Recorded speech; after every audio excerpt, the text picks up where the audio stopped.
Hey, happy Christmas Eve. John again, I'm going to play Immaculate Grid number 266.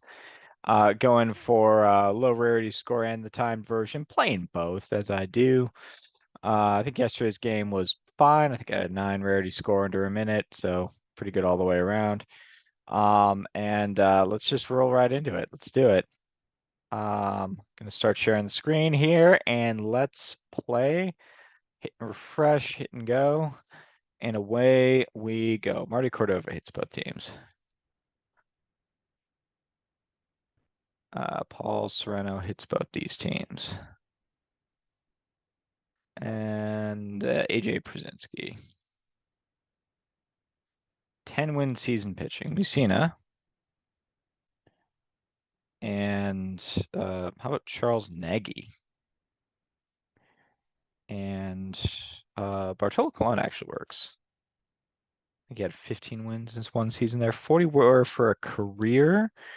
All right, let's go Frank Robinson here. Jim Thome, why not? And then down here, Frank Thomas. All right, 111 rarity score, 54 or so seconds. How are these scores? Yeah, so Frank Thomas was probably the highest, unless it's, yeah, 42 there. Yeah, Ripken was going to be the highest here. Jim Thome. Charles Nagy taking 6%. Okay. You've seen it at 18 for the 10 plus win seasons. Him or Palmer, probably. Yeah, Palmer, number one. Cologne at 0.5. That was an interesting reach there. I probably could have saved that one for this round. Przinsky easily the highest here. That's an Al Simmons if I ever saw one. Um, Marty Cordova at 1%. These are interesting teams. I could probably dig back. Like this is a Heineman-ish or Goose Goslin. I think they were traded for each other between these teams. So there's options. All right. Let's see if I can avoid stepping on any landmines, but I feel like this one's got all the makings of a really, really low rarity score.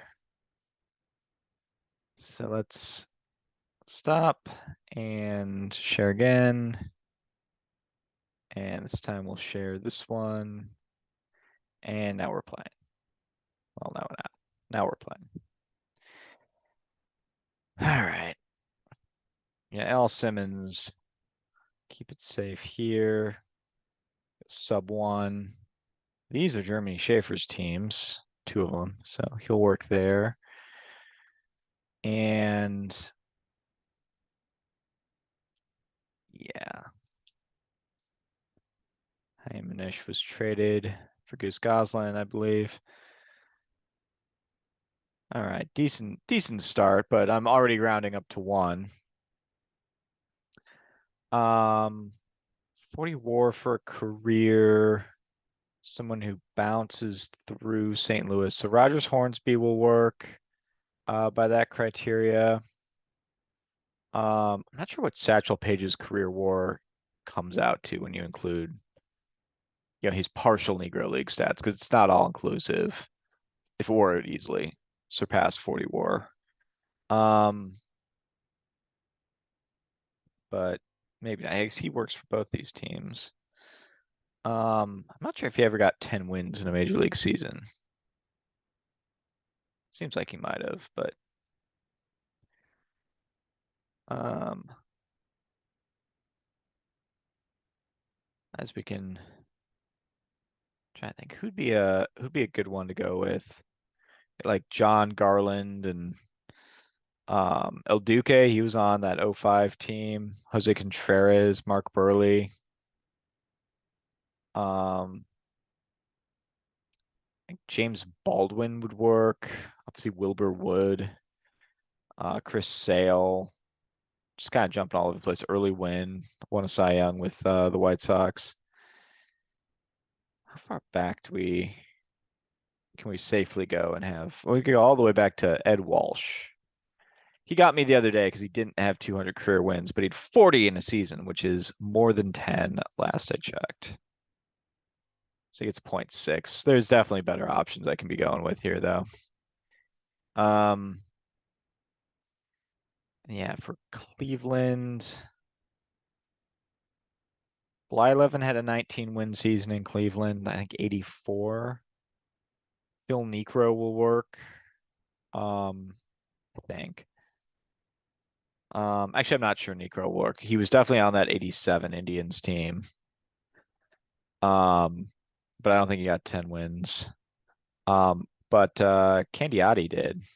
In fact, I wrote about it because he had a really good 86 season. Also 0.6. Okay. And then from Baltimore, yeah, Mussina, Palmer. You have Cy Young winners Steve Stone and Mike Flanagan. Um, you have Mike Cuellar's, Dave McNally be a decent pick. These are all 20 game winners too. Pat Dobson. More recently, I think Sidney Ponson would work. Jimmy Key, Scott Erickson. Um,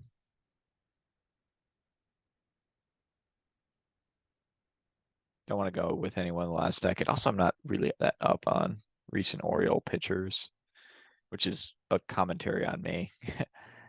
um,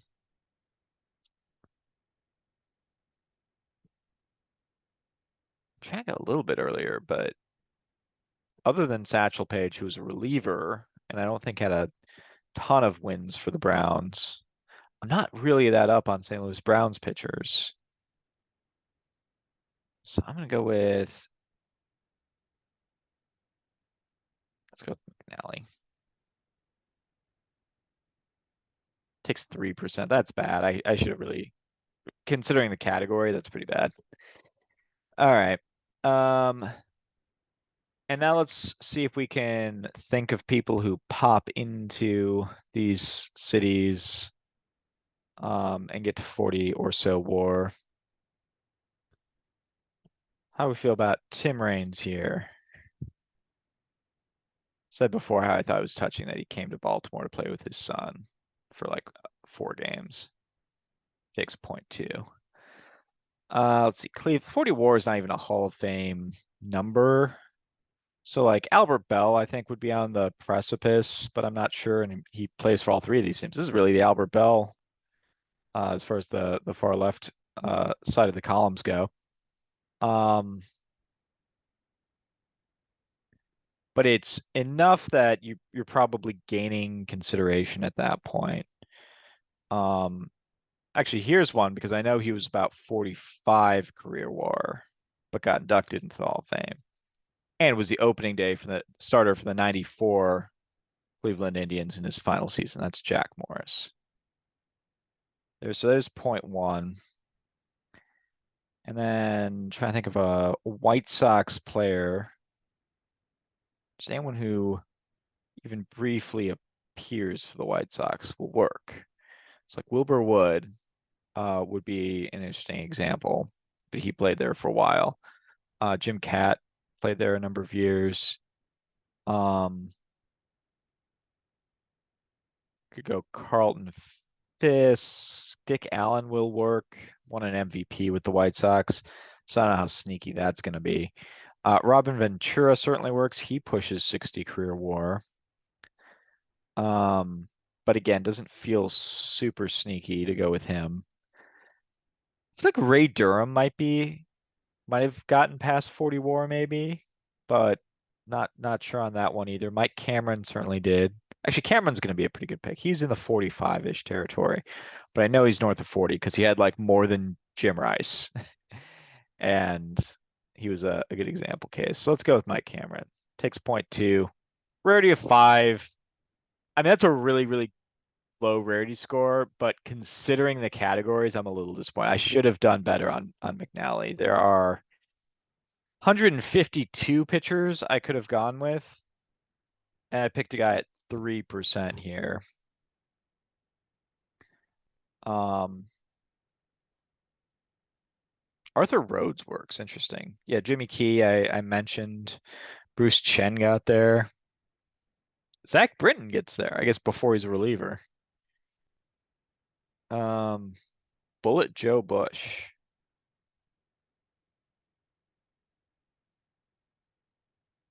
I want to read up on this guy. Lost 24 games in the season and won 26 games in the season.